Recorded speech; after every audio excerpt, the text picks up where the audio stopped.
Hey, how are you doing today? I'm good. How are you? Hey, doing well. My name's Evan Stone. What's your name? Evan Headrick. Hey, nice to meet you. Go ahead and get seated. Thank you so I'll much. shut this door for you. Thank you so much. All right.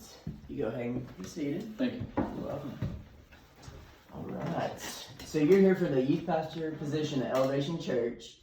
And so I just want to remind you what a youth pastor is so you know what job you're applying for. A youth pastor engages, equips students to know, understand, and believe the gospel of Jesus Christ. So I want to go over some questions with you, get to know you better. So what do you know about our church? So I've been doing some research. I've been following you guys online on Facebook, Twitter, Instagram for a very long time. I know that you guys have multiple locations in different states. You have one in Charlotte. You have one in Raleigh. Excuse me. You guys just planted one in Texas. And I know some other ones that you have. I'm not specific about the cities.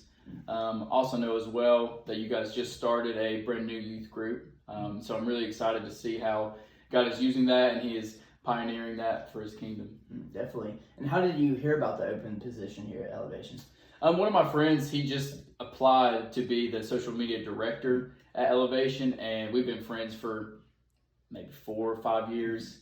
And so he was telling me about what God is doing inside of Elevation. He told me there's an opening. So I went online and just applied. That's good. And why should I hire you over the other candidates?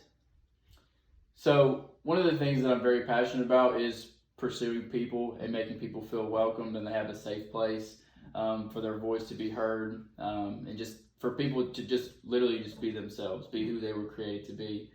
Because I think that's what Jesus offers for us. We have that safe place with Him.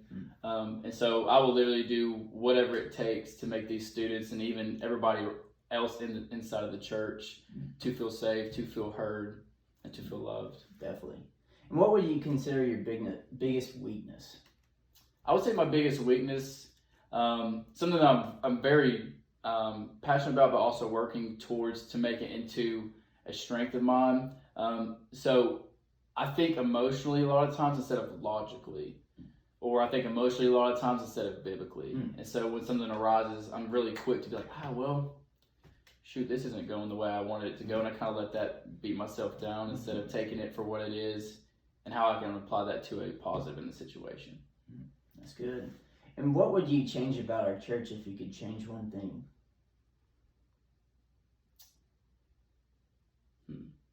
Something that I would change is more interaction between the pastor and the congregation, if that makes sense. Because I feel like a lot of times with Elevation, it's a bigger church, correct? Definitely. And so I feel a lot of times, like I was just saying in one of your other questions, was a lot of people that are inside of a bigger congregation, they don't really feel heard or like their voice matters. And I think a lot of times that just goes back to the pastor shepherding the congregation. So I think maybe more one-on-one interaction or more interaction within community groups or whatever that may be in that kind of setting. Definitely. And what was the time you encountered gossip in the workplace? So I've worked a Christian camp for the last 4 summers. I'm not working this summer, obviously. Excuse me. And it was brought to my attention that I had said something that made one of the students in my Bible study uncomfortable, which wasn't true. So the gossip was pertaining to me. And so how I addressed that is I went to that person, like Scripture tells us to do, go to that person out of love.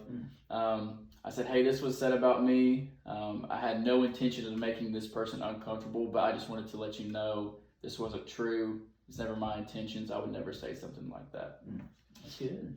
And could you tell me about a time when you disagreed with one of your supervisors?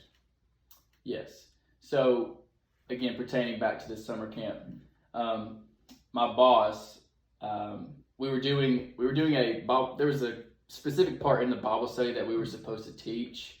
It was like a little game that we were supposed to play. It was supposed to be like a little, what's it called? Like the icebreaker games, you know what I'm talking about? Yeah. And then we had to relate it back to the gospel. So for me, I had middle school and high school students, but this week I specifically just had all 11th and 12th graders, right? And this game honestly was very cheesy. And so I brought it to her attention. I was like, hey, I don't really feel like this is going to be beneficial for these high school kids because of their age group. I was like, so is there a way that I could still respect your decision in what you want us to teach, but could I maybe modify it to where they could better be benefited by it. Does that make sense? That makes great sense. Yeah, thank you. And I got a deep question for you. Why is the pizza round but the box is square? Oh, I think customer service maybe. Like, because I feel like if the pizza is square or even triangle, for instance, you can't really cut the slices that well. Yeah. So if it's round, it just fits perfectly inside of the box. That's a good point. And why did you leave your last job that you had? I've been praying a lot, specifically for God to just open a door, to be uncomfortable. I think I got way too comfortable where I was at. I don't really feel like I was growing a lot at the last job that I was at, and so I just kept praying, kept seeking Him in His Word, and this opportunity opened up. So I just figured that I would jump on it and step out in faith. That's good. And what is your 60-day plan if you were to get hired here at Elevation Church? So my 60-day plan would consist of, obviously pertaining to the youth. You guys just started the new youth group called Elevation Youth. You guys are doing great things with that. So I love seeing God just have His hand all over that. One of the things that I would implement is this thing called e-groups. And so, like I was pertaining, one of the things that I would change about the church, I would also try to change this about the youth group as well. Just having specific community groups for these students, because I don't feel like as believers we're supposed to do life alone. I feel like we're called to do life together, and so splitting them up into middle school, high school, also just doing fun things. I feel like when you hang out outside of a church setting, I feel like the bond becomes a lot more stronger. It becomes more like a family. So implementing just like, let's go play laser tag, let's go do putt-putt, let's go watch a movie or something like that. That's good. And how would you handle an incident where a student is going through a hard time? Well, I think the first thing that I would do is just sit down and listen to them, just let them express how they feel. Because I think a lot of times when people are in pain, they just want somebody to listen. They don't really necessarily need advice. And so I would listen to them, and then I would take what they are feeling and apply it to God's truth and hold it in light of that. That's good. And how badly do you want to get this job? It's a really good question. I think for me, like I was saying, I just felt very uncomfortable. I could say uncomfortable. I wasn't really growing necessarily in my last job, and so I think this job for me would be huge. I think it gets me out of my comfort zone. It's going to make me trust in the Lord a whole lot more, because I've been moving from Kingsport, Tennessee to your all's campus in Charlotte.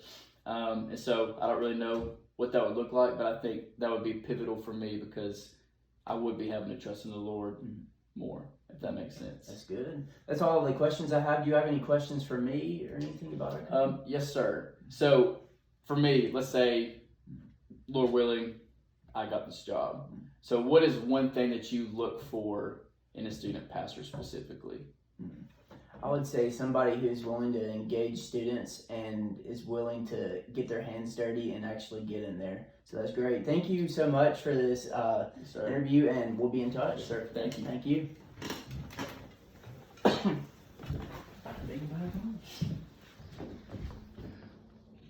8 minutes.